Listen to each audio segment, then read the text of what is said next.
What is up, my pookies? Welcome back to another random video you'll either call a hood classic or forget in an hour. For the ones uninitiated, this is Yameii. Yameii is a Vocaloid rapper created by 3D artist Ocean World and producer Deco. Deco has been producing since 2015. He's worked with the Migos on 3 albums which are on screen now. He's worked with Gucci Mane on Evil Genius and even Ski Mask. What's even cooler about Deco is the fact he dropped 3 whole fucking albums during the pandemic, not counting the Yameii shit. To say it lightly, this guy knows his stuff when it comes to producing. Go check out his discography on your own time. He's at Dylan Brady levels of work. Say the line, Bart! He's at Dylan Brady levels of work. Yay! Jokes aside, I will have all of his shit linked in the description, of course, with everyone else we discuss here.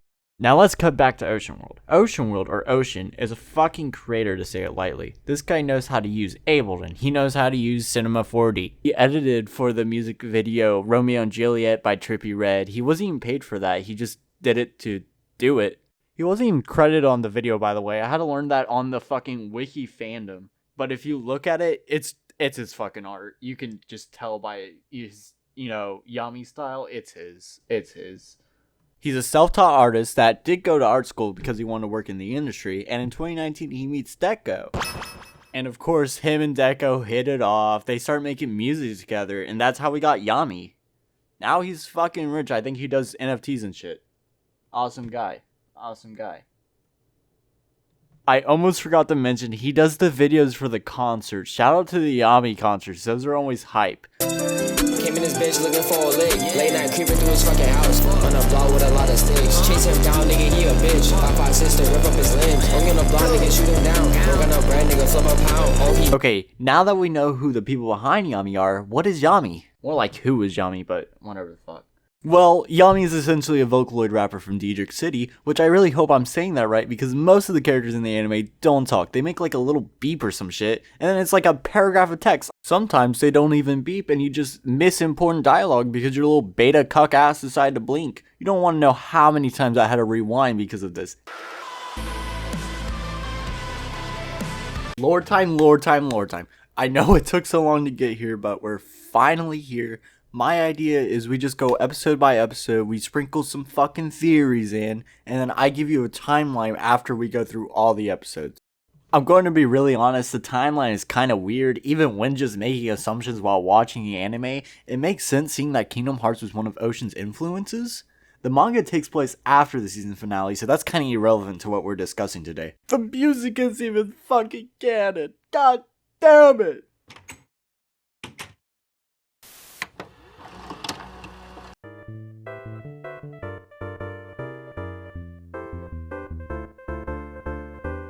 Now, episode 1 is my favorite episode. I'm in love with how crunchy the art style was compared to how the rest of the season looked. And in this episode, it genuinely made me laugh. Yamei's voice is so cute, and it really made me excited to watch the rest of the season. Not knowing the rest of the season wasn't going to have voice acting. What the fuck? Anyways, it really felt like one of those you don't realize what you have until it's gone situations, if you know what I mean. To get into this episode, the episode starts off with the TV head nailed to this Twizzler-looking tree, which was weird but kind of cool. Kami, the weird Deadmau 5 knockoff, says, and I'm quoting this because it's so integral to the story later, "You made Diedrich City and I understand. You made Diedrich City and I understand." So now TV Head is awake and Kami's telling him about how the King of Dreams guy is coming or whatever. Who's coming? Huh? If you're coming right now, let me see it. For him, so obviously they just hit the dip and leave. No shit. If the King of Dreams was coming for my ass, I would also hit the dip and leave. We never see the TV head again in the series. Remember that for the timeline, of course. I need you to remember that for the timeline, because I know you're going to make fun of me in like 30 minutes when I bring this up later.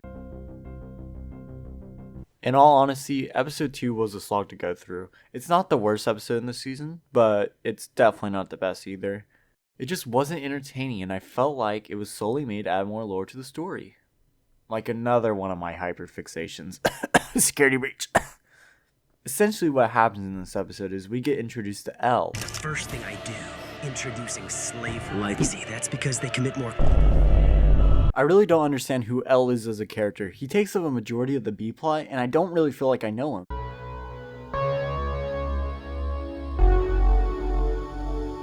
I'm hoping we see more of his character develop in season 2 because I think he could be a really cool character. This is another assumption, but I'm pretty sure the guy L is talking to in this episode is his teacher. He's telling him to train his powers and how he's already mastered earthbending, like how a teacher would motivate a student. Anyways, the guy gives us some lore about Ocean World, the place, not the fucking person. Saying, and I quote, Ocean World is constructed in pure chaos. He says some other stuff, but it was pretty lame. And in all honesty, if Ocean World really was pure chaos, the show should be able to show that. Not just tell us. Also, this guy is just a straight up op. This man tells Elle that he's not ready to go into Ocean World or anything like that, then just dumps my man on commie shit with the crew from episode 1, minus TV Head, and they tell him, oh yeah, we're going to Diedrich City, just casually, which now that I have the timeline in my hands, I understand what is actually happening, but to someone new, I guess this scene could also still make sense, but it will make better sense if you hit the subscribe button and stay until the end.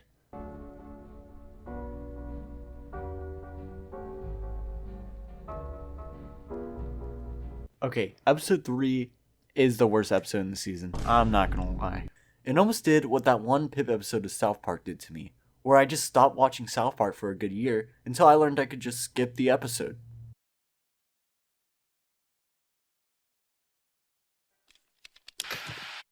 We get introduced to the Man in Black, which is a figure that looks like the creepypasta version of the Smiling Friends building.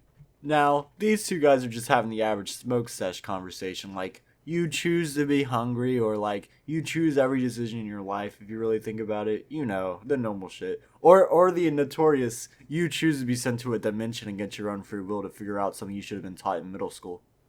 You know, just the basic shit. Also, a little detail I missed. They're playing chess, but no one has actually made a move, which is symbolic of this episode, but also things to come in the series.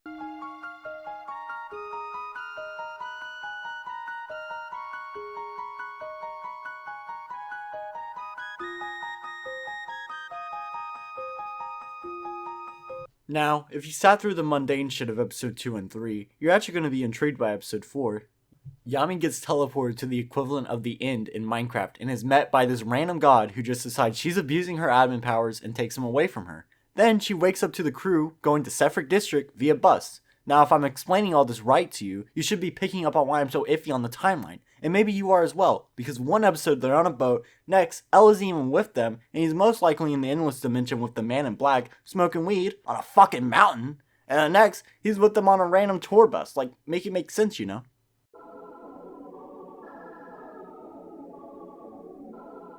Pookies, we've made it to episode 5. Let's go. Shit actually happens now. Everything is important.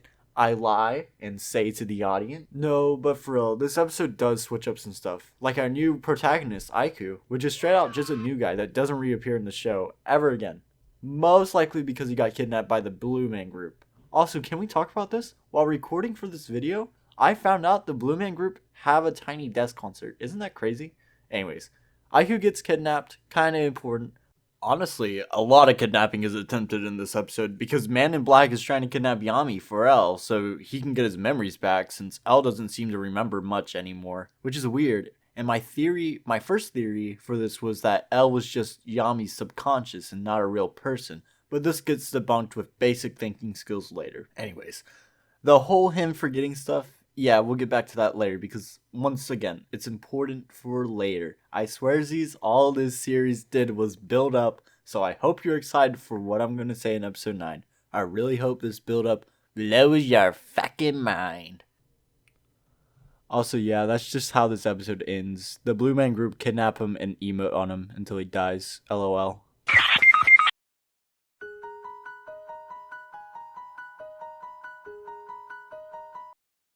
Holy shit, we're halfway there.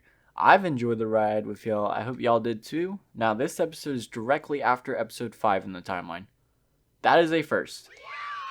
Elle needs the Blue Man Group, or the Shadow Kids, to do this chant on Aiku to get stronger so he can get his memories back.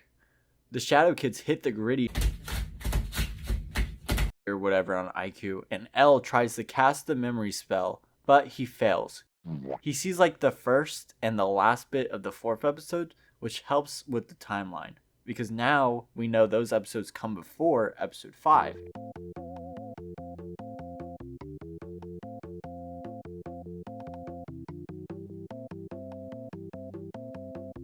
Episode 7, we do get our first anime fight. Weeaboos rejoice, and it's in a video game, or is it? I'll get back to that when we're building the timeline out. So she loses this game, and she has dialogue with this knockoff Bolson, where he's basically tells her to listen to the voices, which is not what you tell a schizophrenic. That bad in any of the games, so I'll play through. Ah, fuck! What the fuck? Shame on you, knockoff Bolson.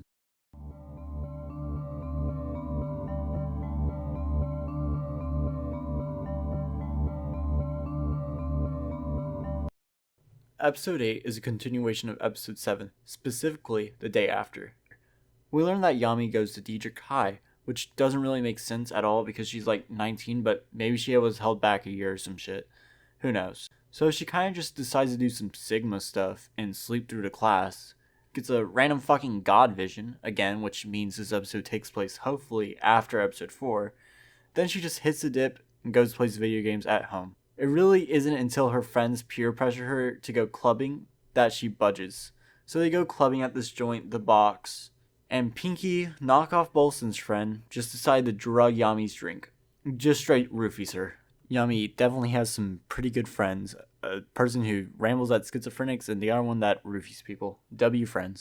And in all honesty, so much shit happens in this like 20-second clip, I just can't explain it. I'm gonna have to show you.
So yeah, Elle apparently sees her in the endless dimension. That's kind of cool. Episode 9. The episode you've been waiting for. Elle and Man in Black are talking about love, which I thought, oh, he likes Kingdom Hearts. This is going to play a huge role in the story. But I was just wrong. I think this was just a random filler episode. Get baited, bozo! Like I would tell you what episode the big drop happens on. Moving on.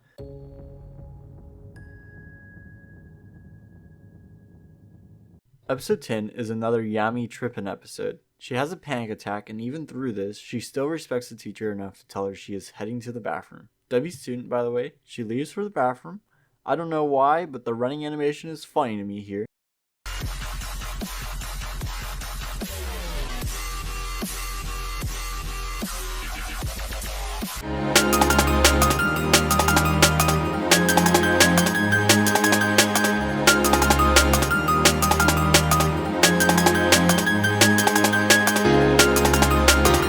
Good for her, I guess. Also, she doesn't remember Elle. No shit.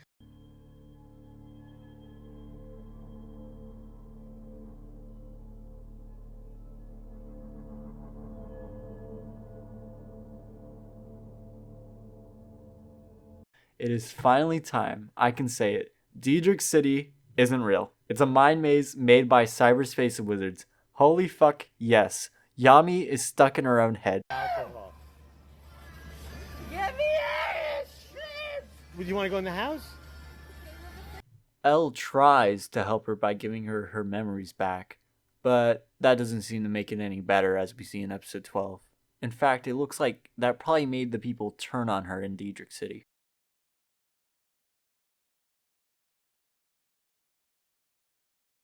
Turns out, Man in Black is not the antagonist. So now, she is back in Diedrich City, and guess what? She has herself an evil clone called Fear. And you would think they would have a cool fight or something, but no, Yameii just gets one-tapped.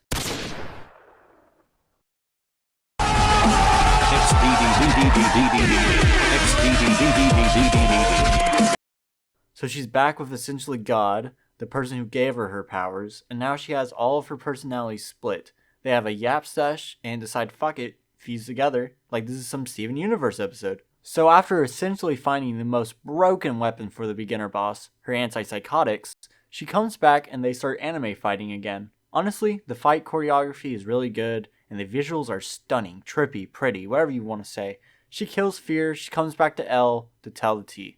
The Man in Black has one of those anime moments where he basically meat rides them for making it through Diedrich City, which I want to criticize because if it really was that hard of a fight for them, it should have been shown to the audience. And yes, I know they did show a fight, but you also showed her getting the most broken weapon in the story and her winning with no tension, so it doesn't feel like it should have been all that hard. Low-key, I could have won the fight, and look at me. So that's the first full season. I honestly thought I'd never see this day. I'm very excited for season 2, obviously. I did have some criticism with season 1, but that can be forgiven for the fact that each episode is a minute long, and the filler content when you're not trying to write a review for a show, especially if you decide to name the video before writing it, is a nice watch. Now let's jump into the timeline. My belief is our earliest point in the show is episode 2, making episode 1 the last episode in the show, or very close to it. I believe that because episode 2 is the first time Elle meets the crew and Kami ship, the following episodes must be after episode 2.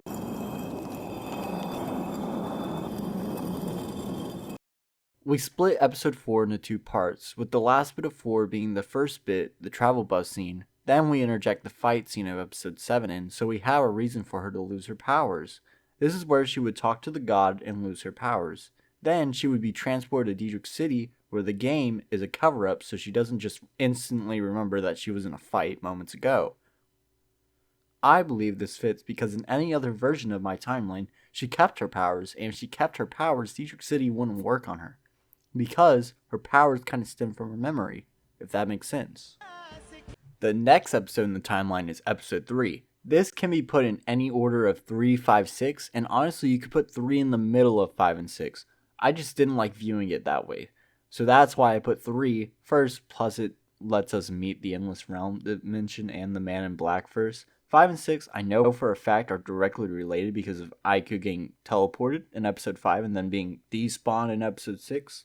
Now, I do believe episode 8 is taking place during 3, 5, and 6 as the A plot, while 3, 5, 6 are the B plot. Episodes 8 and 10 are directly together in that order because in episode 10, Pinky is still talking about how she drugged her the night previous. Episode 9 is part of the B plot and happens around the same time as 8 and 10, and 11 pulls both A plot and B plot together, and 12 obviously ends off the season. You have the whole idea of the lore from here if you want to go. I mean, season 2 just dropped as I'm writing this, but I do have 2 theories for you before you dip. Smiling face, slightly blushing. I'll catch up with you some other time. And don't overdo it. Watch your calories. Don't you tell me how many calories I need, bitch! My first theory is, I don't believe the people in Diedrich City are real. Not only do they not have names, well besides the ones I gave them for this video, but this is all happening somewhere inside of Yamei's head according to episode 11, so why would there be real people in her head? Some people disagree with me on this one, and say it's a Matrix concept, so they're all like interlinked. Diedrich City is interlinked of people in their own minds, but there's no real evidence for that. Alright, this second theory is one I don't believe, and it's that Elle is actually just Yamei's subconscious, and the endless void is actually her mind. I just don't believe it because it's a paradox then, and anything could just be taking place in her mind, which is a lame idea. Thank you for watching. I'm gay for you. Follow me on Twitter. Fuck you, goodbye.